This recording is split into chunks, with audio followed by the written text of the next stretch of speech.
Assalamualaikum warahmatullahi wabarakatuh. Tabi pun, bagaimana kabar anak-anak di rumah? Semoga kita semua selalu dalam keadaan sehat dan tetap semangat ya nak, walaupun belajar dari rumah. Kali ini kita akan membahas materi tema 5, kewirausahaan, subtema 1, kerja keras berbuah kesuksesan, pembelajaran 1. Namun, sebelum kita masuk ke dalam materi, Ibu ingin memastikan bahwa kalian telah melaksanakan kegiatan sehari-hari seperti sholat duha, murojaah, dan juga mendengarkan tausiah. Materi yang akan kita bahas kali ini yaitu IPS dan juga IPA. Adapun tujuan pembelajarannya, yang pertama, agar anak-anak dapat mengidentifikasi posisi dan peran Indonesia di bidang ekonomi dalam lingkup ASEAN. Dan yang kedua, agar dapat mengidentifikasi berbagai macam bentuk magnet. Nah, sekarang perhatikan dan simak baik-baik penjelasan dari Ibu Guru ya nak. Sekarang perhatikan contoh gambar berikut ini. Apa yang kalian ketahui atau kalian dapatkan dari gambar berikut ini?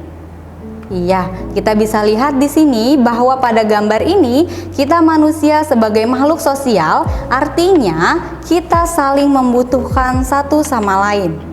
Nah, dalam hal ini tidak hanya manusia yang saling membutuhkan, bahkan beberapa daerah ataupun negara sekalipun saling membutuhkan atau saling bekerja sama untuk memenuhi kebutuhan hidupnya. Contohnya di sini adalah kerjasama negara-negara Asia Tenggara atau yang biasa kita kenal dengan kerjasama negara ASEAN. Dalam hal ini Indonesia tergabung dalam kerjasama ASEAN tersebut. Nah, di sini Indonesia punya posisi dan peran dalam lingkup ASEAN di bidang ekonomi. Salah satunya yang pertama yaitu melakukan promosi-promosi bidang pariwisata dan perdagangan. Selanjutnya ada pula menyediakan cadangan pangan. Kemudian ada lagi kerjasama dalam menyelenggarakan proyek industri. Dan yang terakhir yaitu membuat kawasan perdagangan bebas atau biasa disebut dengan ASEAN Free Trade Area atau AFTA. Nah, di sini Ibu jelaskan lagi bahwa AFTA itu merupakan bentuk kerjasama negara-negara ASEAN dalam bidang ekonomi. Kerjasama tersebut ini biasanya berupa pengelolaan produk-produk lokal yang ada di negara-negara ASEAN. Nah, perhatikan contoh gambar berikut ini.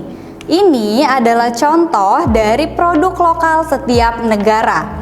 Di sini contoh gambarnya adalah benda yang terbuat dari besi, atau biasanya di rumah kita dapat temukan pada benda tempelan kulkas. Kalian pasti tahu kan tempelan kulkas? Iya, tempelan kulkas itu adalah benda yang terbuat dari magnet yang dapat menempel pada sebuah benda yang terbuat dari besi ataupun baja. Jadi, apa itu magnet? Ya, magnet adalah benda yang dibuat dari besi atau baja yang dapat menarik benda-benda dari bahan tertentu. Nah, di sini gaya magnet itu memiliki gaya tarik. Nah, gayanya magnet yang terkuat itu berada pada kedua ujung kutub. Di sini magnet memiliki dua kutub. Yang pertama yaitu kutub selatan atau biasa tertulis dalam magnet itu lambangnya S. Dan yang kedua ada kutub utara atau biasa tertulis lambangnya N. Adapun bentuk-bentuk magnet di sini Ibu akan menunjukkan. Yang pertama di sini ada magnet batang. Seperti yang sudah Ibu jelaskan tadi ya nak, bahwa dalam sebuah magnet itu terdapat dua kutub. Kutub utara dan kutub selatan. Contohnya seperti ini. Yang selanjutnya yaitu ada contoh dari magnet ladam atau biasa berbentuk U. Kalau kalian memahami di sini bahwa magnet ladam itu berbentuk U. Di sini magnet ladam juga mempunyai dua kutub. Kutub utara dan kutub selatan. Adapun contoh-contoh lain dari bentuk magnet yaitu seperti gambar berikut ini.